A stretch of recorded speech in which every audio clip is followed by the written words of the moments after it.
Okay, good to see everybody. Anthony Walker will be back out there, which is great. See him go through some individual. And then Myles Garrett's dealing with a hamstring injury, so we'll hold him out. Denzel's dealing with some soreness, going to rest him. There'll be a few other guys that we're being smart with. With that, I'll take any questions. The Myles hamstring just a day-to-day kind of thing? Yes. So would you expect him to play Saturday, or would that be wiser to just? You're talking Myles? Yeah. I think we'll talk about who's playing that plan later in the week. Hey, Kevin, Greg Newsome was saying he has, especially going against the wide receivers you guys have, humbling moments every day. What have you been impressed about with him though so far? When you're playing defensive back, it's an occupational hazard to get beat, and there are those humbling moments. But he's doing a nice job. I think he's so diligent about his work, understanding his job, understanding his techniques, constantly working on them to fine-tune them. But yeah, that's part of being a rookie, and particularly at that position where you're going up against some really good players. Some vets have some crafty moves that you're going to see, so it's only going to make him better. He really does seem to have a genuine humility about him, though. How important is that for a rookie who's trying to carve out a spot?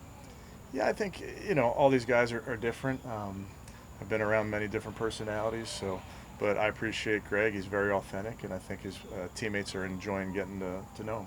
He said he's working about 40% of the time in the slot. How have you seen him get better there? Yeah, I think he's doing a nice job. I think with all these guys, you're trying to cross-train them, but be smart about not giving them too much and understand what rookies can handle what. So he's somebody that we're certainly want to take a look at outside and inside, because oftentimes you'll end up inside even if you're playing outside corner. So he's doing a nice job, and we're just continuing to bring him along appropriately. When it comes to assimilating OBJ back into team drills, you say there's a definite plan. Would you prefer to do it for the Giants or after the Giants? Or does it matter? It doesn't matter. We're just making sure that we're being smart, taking in everything into account, getting the work in that he's getting, again, on the field, in the weight room, taking it all in with the advice of the medical professionals. But when and who that's versus doesn't really matter. We talked to Harrison Bryant, too. That position, tight end, is it one of the toughest positions for a guy to kind of transition from college to the pros?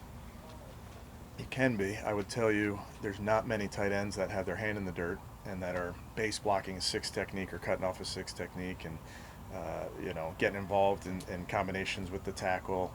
So we certainly see guys come from the collegiate level that haven't done those things. So there can be a learning curve. Harrison is as coachable as they get.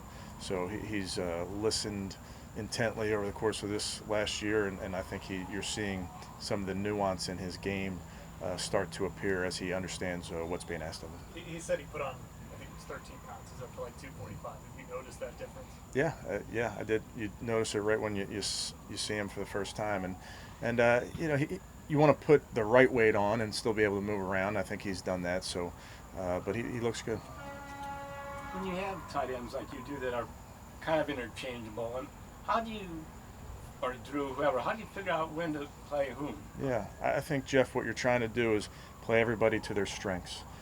We're not at the point of game planning yet and saying, all right, this plays in for this player, this plays in for that player. But ultimately we'll get there, and understanding what their strengths are and asking a guy to do something that he's good at is part of our job. And, I think we have a year plus with our tight ends understanding what each one of those guys do, and they complement each other, and they feed off of each other. They really push each other and compete. So I think that's part of our job, I'd tell you, Jeff, as you get to game planning, to making sure that you're specific about where you're putting each guy. You mentioned you're not at that game planning stop yet, just since this is the first preseason that we're around you. Do you do any of that in the preseason philosophically, or are you one of those you'll just wait till the regular season? Yeah, it's all part of the process. It's all part of the evaluation, but you don't want the guys to be thinking when they're playing. Similar to being out in the practice field, you want them just to play and react and go. So we'll spend a little bit of time on our next two opponents. We'll treat Atlanta like a game week in terms of schedule, but it's not like we're going to be doing everything in our power to game plan like crazy, but just want the guys to get acclimated back to that regular season schedule. Kevin, kind of off that, obviously preseason's good for the players, but also for the coaches, just to how you guys do things. Is there something that you really are looking forward to doing this preseason that you didn't get a chance to do last year? No, not really. I think what we had to do last year, going down to the stadium and go through our pregame warm-ups. That was one thing that you had to do because you don't want to show up to week one and the guys are asking how do you warm up. So it'll just be 3 dress rehearsals, if you will, to get used to those type of things. Will Van Pelt call one of the games exclusively? No, I think Alex will call some of it. I might have some of the other coaches call it too, get them some reps of calling some plays. I think that's kind of an important part of development as well. But we're working through all that right now. There was a little report. I know you teams work out guys every week. Yeah. Maybe only 2 of them were quarterbacks. Mm-hmm. Do you want to get a developmental quarterback into your system for practice squad purpose? I think AB and the guys do a great job of keeping tabs of who's out there, Tony. But specifically to say we have to get a developmental guy in there, it's really just making sure we keep tabs on a bunch of guys. Greg called Jarvis one of the best route runners in the league. Do you agree with that, and what makes him so good at that? Yeah, I do agree with that. I think there's a lot of things. I think, first of all, he's so competitive. And when the ball is in the air, he goes and gets it, and just his hands are so strong. I mean, he had a play in the stadium the other night, other day that I'm thinking about. He had a play over here on a shallow cross where Troy Hill's all over him, and he just snatches that ball. So he's just a very competitive catcher of the football. He has a savviness to him. He makes very hard cuts, can come in and out of his breaks, but just that competitive nature, I think, is what really defines him. On the play calling duties, would you give a guy like a half, a quarter, or are you still kind of working through that? We're working through it. Yeah, I think AVP has done it. Obviously, he's done it previously in his career. But there's certain guys that I want them to know what it feels like to call plays. So maybe in the, second to last series of the fourth quarter, let somebody get some reps of doing that. Have you ever done that before, or been a part of that, where it's not just the coach and I've the never, other guys? no, I've never done it, Nate, but I know of other teams that have done it. I think it's really smart.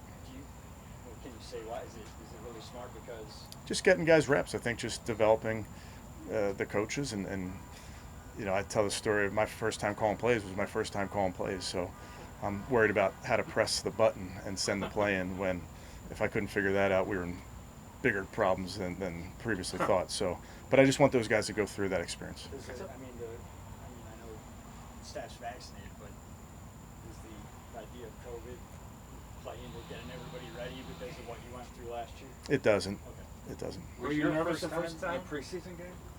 In a regular season game. Were you nervous? Or Yeah, very nervous, Jeff. Yes. you would be too. I would be. So, Yes. so obviously you wish you'd had it sooner. I mean, like you're giving these guys. Yeah, I think so. Yeah, I don't think it's respectfully. I don't think it's that big a deal. I just think it's good for guys to get a reps at it. And this is more about their development than, say, like a contingency you might Yes. take. Yes. So did the play you called, your first play, work? Yes, it did. Yeah. Bomb the digs? No, it was a run, if I'm 3 not tight mistaken. ends on the field? I don't think so. I can't remember actually. Hey Kevin, what does Malik Jackson bring into you guys right now? Leadership. I think he's been outstanding in the meeting rooms, on the practice field. I think he's a really nice schematic fit. He comes off the ball. He's aggressive. He's long. He's done a nice job.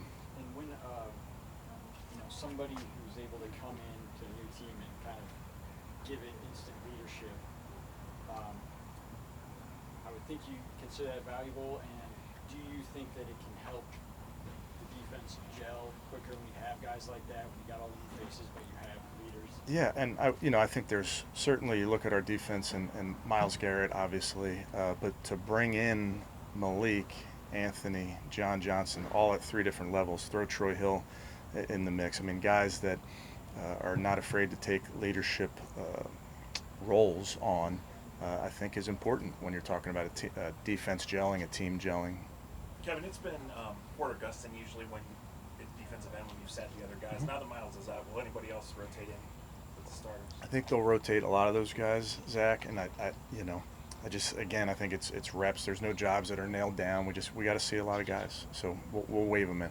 Along the lines of the defensive line, for a player like Jordan Elliott, what does that year 2 week look like for him? Yeah, well, I think remains to be seen. I think these guys are still going through the process of training camp and figuring out their roles and those type of things. But I'd say with any player in year 2, the comfort level with what's being asked of you, the comfort level organizationally, should allow you to take that next step. So Jordan's no different than all those guys, and he's doing a good job and has to continue to do it. And I think the fun part for these preseason games is to get to see those guys go and play football and play a bunch of series and see how they respond to having to go back out there and those type of things. Does it look like Malik McDowell's oblique is going to be a long-term thing? I wouldn't call it long-term, no, but we'll be smart as he works through it. Okay.